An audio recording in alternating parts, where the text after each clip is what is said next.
So this is part 3 of a 3-part series concerning discrimination. In this particular episode, we're going to be looking at how to defend a discrimination claim, or perhaps when it's okay to discriminate.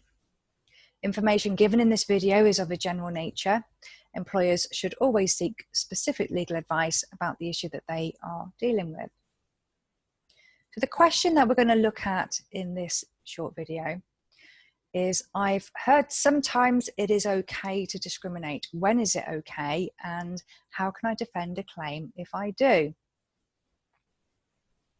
So one of the potential defences might be that you have established what is known as a genuine occupational qualification. A GOQ can be established if it is necessary for the relevant duties to be carried out by a specified protected characteristic, and not simply because it is preferable.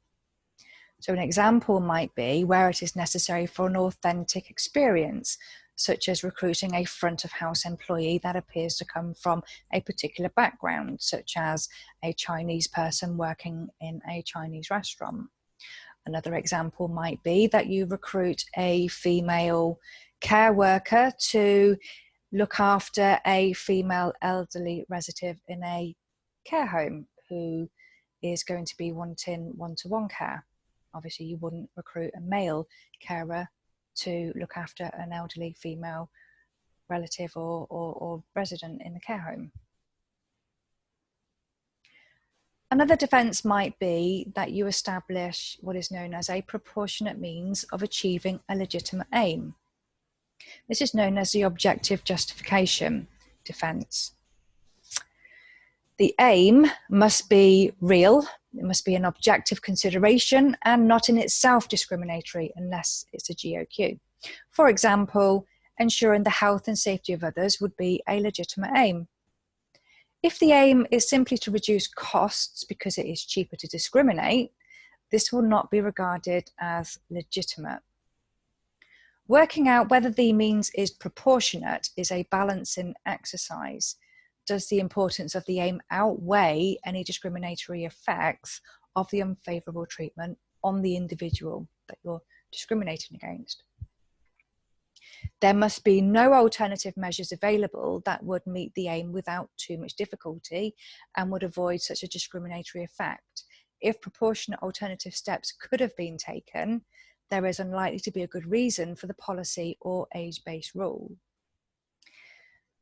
In other words, so let's just see if we can make some sense of that. Proportionate means that the discrimination must be fairly balanced against the disadvantages suffered because of the discrimination. For example, might be to protect the safety of a fellow worker or a member of the public. So in that example, you might be discriminating against somebody due to their age or their disability by saying that they can't do something, or they're not going to be recruited into a particular role, because if they were, the risk of them causing an accident or something along those lines might be greater than the impact or the effect of discriminatory behaviour by saying you can't be promoted into that role, for example, or you're not allowed to climb that ladder, or you're not allowed to go and do that thing. We then look at the burden of proof. Assuming that a claim is brought and somebody is claiming that they have been discriminated against. There was a case in the Court of Appeal back in 2017 where it was established that, first of all, the claimant must prove that there is a case to answer. Sometimes it's possible to get a claim struck out before the case is accepted by the courts, by the tribunal. And if it's a GOQ or there is potentially a proportionate means of achieving a legitimate aim, then you might be able to get it struck out right before it comes into the courtroom. But if it is accepted, then the burden of proof shifts to the respondent, that's you, the employer, to prove that discrimination did not occur. And that's where you're going to have to get your records, etc., to prove that the decisions that you made were not discriminatory, or if they were, that it was a proportionate means of achieving a legitimate aim, or that there was a genuine occupational qualification. So how do we do that? So the best way to be able to demonstrate that is to keep really good records. So records must be kept of how your decisions were made, and you might use a decision matrix grid. They're a great way to demonstrate how a decision is made, such as a scoring matrix during the recruitment exercise. So you might have your list of interview questions, you might have your candidates, and you may score each candidate against each of those questions, maybe on a 1 to 5 basis or something. And at the end of your interview, you will have an overall score for each of your candidates. And one of the candidates may have a higher score than everybody else, in which case they should be offered the job. And if one of the unsuccessful candidates comes back at a later date and says, the reason you didn't employ me was because I'm male or female or old or young or whatever it was, then you'd be able to get out your scoring matrix and say, no, actually the reason you weren't recruited is because you scored lower in these areas compared to my other candidates.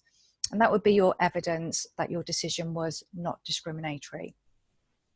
Likewise, if there is a genuine occupational qualification or proportionality defence, the evidence must be well established.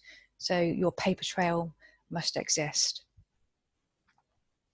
So that's the end of part 3 on discrimination. I hope you found these 3 videos useful. In part 1, we looked at what is discrimination, and that covered an overview of the definition of different types of discrimination, direct, indirect, etc. In part 2, we looked at disability discrimination specifically, and that covered what amounts to a disability, substantial long-term effects, etc. But if you need any more information about anything to do with discrimination, then please do contact me.